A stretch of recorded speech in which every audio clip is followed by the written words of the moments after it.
Hi friends, welcome to my channel. AP వాతావరణ శాఖ నుంచి వెదర్ రిపోర్ట్ అయితే రావడం జరిగింది. ముఖ్యంగా ఏపీలో ఇవాళ రేపు ఏ జిల్లాల్లో వర్షాలు కురవనున్నాయని అయితే తెలుసుకుందాం. అంతేకాకుండా నైరుతి ఋతుపవనాలకు సంబంధించిన వివరాలు కూడా అయితే తెలుసుకుందాం. వీడియోని అయితే స్కిప్ చేయకుండా చివరి వరకు చూడండి. వీడియోలోని ఇన్ఫర్మేషన్ నచ్చినట్లయితే ఛానల్ని సబ్స్క్రైబ్ చేసుకోండి. ఇక లేట్ చేయకుండా టాపిక్లోకి అయితే వెళ్ళిపోదాము. నైరుతి ఋతుపవనాలు జూన్ తొలి వారంలో రాష్ట్రంలోకి ప్రవేశించే అవకాశం ఉందని వాతావరణ శాఖ అధికారులు అయితే అంచనా వేస్తున్నారు. మే 31వ తేదీ నాటికి ఋతుపవనాలు కేరళను తాకుతాయని అయితే తెలిపింది.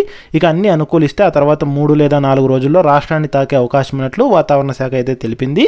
ఇక ఈ ఋతుపవనాలు ప్రస్తుతం దక్షిణ అరేబియా సముద్రంలోని మరికొన్ని ప్రాంతాలు, అలాగే మాల్దీవుల్లోని పూర్తి భాగాలు, కొమరిన్ ప్రాంతంలోని కొన్ని ప్రాంతాల్లో ప్రవేశించాయని అయితే తెలిపింది. ఇక అంతేకాకుండా లక్షద్వీప్లోని కొన్ని ప్రాంతాలు, అలాగే కేరళలోని మరికొన్ని భాగాలు, నైరుతి మధ్య బంగాళాఖాతం, ఈశాన్య బంగాళాఖాతం మరియు ఈశాన్య రాష్ట్రాల్లోని కొన్ని భాగాలకు విస్తరించాయని అయితే తెలిపారు. ఇక ముఖ్యంగా రానున్న 5 రోజులు అంటే మే 31వ తేదీలోపు కేరళ తీరాన్ని తాకే అవకాశం ఉన్నట్లయితే తెలిపారు. ఇక జూన్ 1వ తేదీన దేశంలోకి ప్రవేశించే అవకాశం ఉందని, జూన్ 4 లేదా 5 తేదీల్లో రాయలసీమ మీదుగా ఏపీలోకి ప్రవేశించే అవకాశం ఉన్నట్లు వాతావరణ శాఖ అయితే తెలిపింది. ఇక ముఖ్యంగా ఆంధ్రప్రదేశ్ మరియు యానాంలో దిగువ ట్రోపావరణంలో పశ్చిమ మరియు నైరుతి దిశగా గాలులు అయితే వీస్తున్నాయి. ఇక వీటి ఫలితంగా ఏపీలో ఇవాళ పలుచోట్ల తేలికపాటి నుంచి మోస్తరు వర్షాలు కురిసే అవకాశం ఉన్నట్లయితే తెలిపారు. అంతేకాకుండా పలుచోట్ల వేడి, ఉక్కపోత, అసౌకర్య వాతావరణంతో పాటు వడగాళ్లు కూడా వీచే అవకాశం ఉన్నట్లు హెచ్చరికలు అయితే జారీ చేశారు.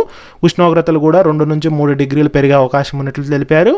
ఇక ముఖ్యంగా ఉత్తర కోస్తాంధ్ర, దక్షిణ కోస్తాంధ్ర, రాయలసీమ, యానాముల్లో 1-2 చోట్ల తేలికపాటి నుంచి మోస్తరు వర్షాలతో పాటు అక్కడక్కడ ఉరుములు, మెరుపులతో కూడిన 1-2 చోట్ల వర్షాలు కురిసే అవకాశం ఉన్నట్లు వాతావరణ శాఖ అయితే తెలిపింది.